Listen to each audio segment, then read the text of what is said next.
আসসালামু আলাইকুম। এটিএম এগ্রোর পক্ষ থেকে সবাইকে জানাই আন্তরিক শুভেচ্ছা। আশা করি সবাই ভালো আছেন। ভিউয়ার্স, আজকে দেশি মুরগি পালনের বিষয়ে এমন কিছু গুরুত্বপূর্ণ কথা বলবো, যেটা আপনি একটা ভিডিও দেখলে দেশি মুরগি পালন সম্পর্কে আপনার আর কোনো প্রশ্ন থাকবে না আশা করি। ভিউয়ার্স, দেশি মুরগি পালনের ক্ষেত্রে আপনাকে অবশ্যই দেশি মুরগি মুক্ত অবস্থায় পালন করার বিষয়টা গুরুত্ব সহকারে দেখতে হবে। কারণ দেশি মুরগি যদি আপনি ছেড়ে পালন না করেন, তাহলে সেক্ষেত্রে দেশি মুরগির কালার আসে না, একটা বিষয়। আরেকটা বিষয় হচ্ছে যে পা সাদা থাকে, যার কারণে বাজারে বিক্রি করতে গেলে বিশেষ করে পাইকার যারা আছে এরা বেশিরভাগ সময়ই আপনাকে এমনভাবে কথা বলবে, আপনি মুরগি বিক্রি করতে পারবেন না, এমন পরিস্থিতিতে তারা ফেলে দেবে। এরা বলবে এটা পাকিস্তানি বা অন্যান্য এমন কথা বলতে শুরু করবে, যেটা হচ্ছে আপনি দেশি মুরগি বিক্রি করতে পারবেন না, এমন একটা পরিস্থিতিতে পড়ে যাবেন। যার কারণে দেশি মুরগি অবশ্যই আপনি ছেড়ে পালন করবেন। আর ছেড়ে পালন করার জন্যে আপনি এরকম উপরে নেট দিয়ে, সাইডে এরকম নেটের বেড়া দিয়ে এইভাবে দিতে পারেন।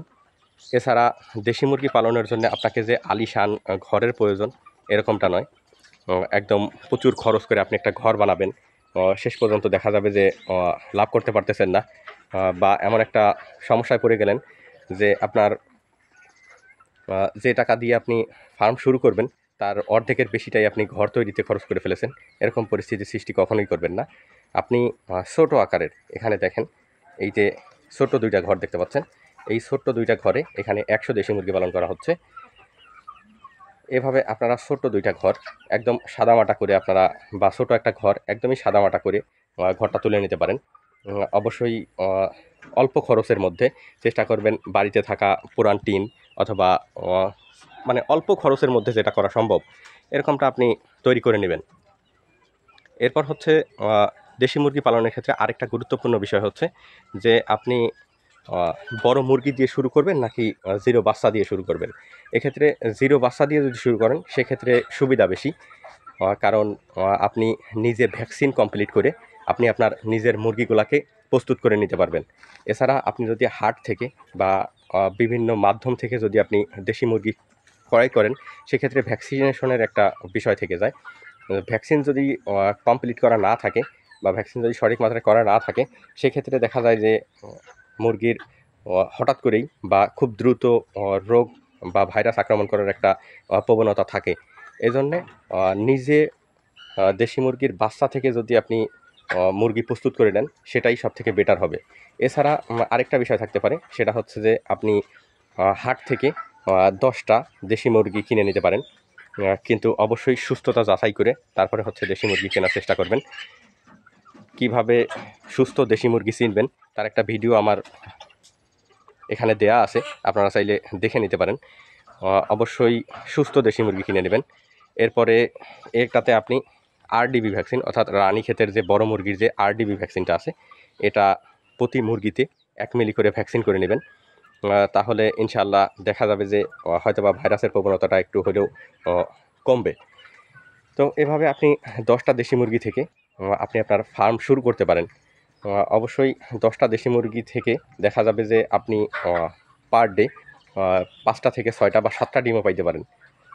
তো সেক্ষেত্রে যদি আপনি 5টা বা 6টা ডিম পান, এভাবে আপনি আপনার নিজের বাচ্চা নিজে প্রস্তুত করে নেবেন।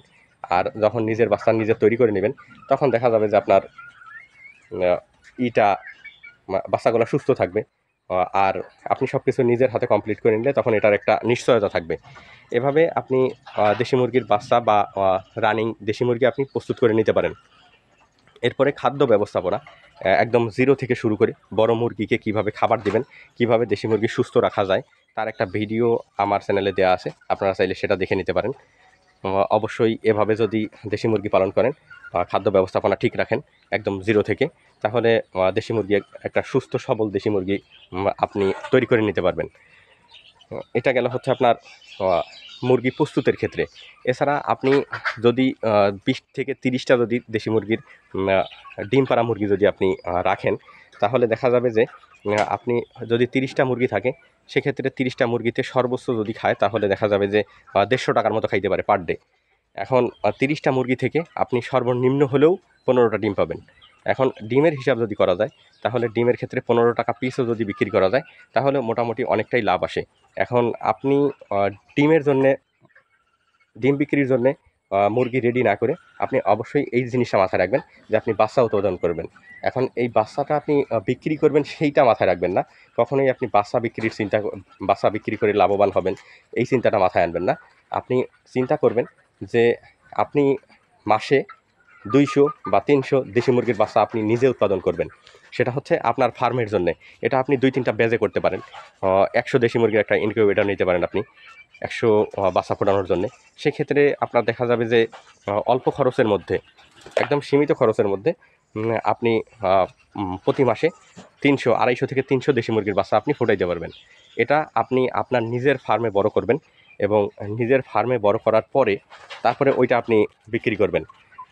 এরকম আপনি যদি 3-4টা ব্যাচ এমনভাবে তৈরি করবেন, আর 3-4টা ব্যাচ থেকে যদি আপনি মানে আপনার প্রতিদিন একটা মুরগি বিক্রি থাকবে, এরকম একটা যদি অবস্থা থাকে যে আপনি প্রতি হাটেই বা প্রতিদিনই দেখা যাবে যে 5-10টা মুরগি বিক্রি করতে পারবেন, তাহলে প্রতিদিন আপনার একটা আর্নিং আসবে।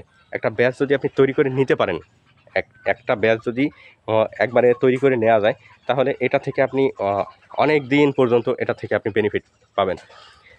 এক্ষেত্রে আপনি যদি ইনস্ট্যান্ট লাভের আশা করেন যে আজকে দেশি মুরগি তুলবেন, আগামী 1 মাসের মধ্যে আপনি লাভ তুলতে চেষ্টা করবেন, সেক্ষেত্রে হবে না। অবশ্যই আপনাকে এটার পেছনে সময় দিতে হবে। আপনি যদি এর পেছনে 2-3 মাস সময় দেন, তাহলে অবশ্যই ভালো কিছু করতে পারবেন। এছাড়া আরেকটা পরামর্শ হচ্ছে, আপনারা কখনোই হচ্ছে একদম বড় আকারে দেশি মুরগি পালন করার চেষ্টা করবেন না বা শুরুটা করবেন না। যদি আপনি মার্কেট তৈরি করে নিতে পারেন, সেরকম যদি বিক্রির মতো পরিস্থিতি আপনার থাকে, তাহলে আপনি সেক্ষেত্রে করতে পারেন। আর এক্ষেত্রে আরেকটা বিষয় হতে পারে যে আপনি লেখাপড়ার পাশাপাশি অথবা চাকরির পাশাপাশি আপনি যদি দেশি মুরগি পালনটা শুরু করেন, তাহলে আমি মনে করি যে আপনার হাত খরচ বা ভালো একটা ইনকাম আপনার প্রতি মাসে আসবে দেশি মুরগি থেকে।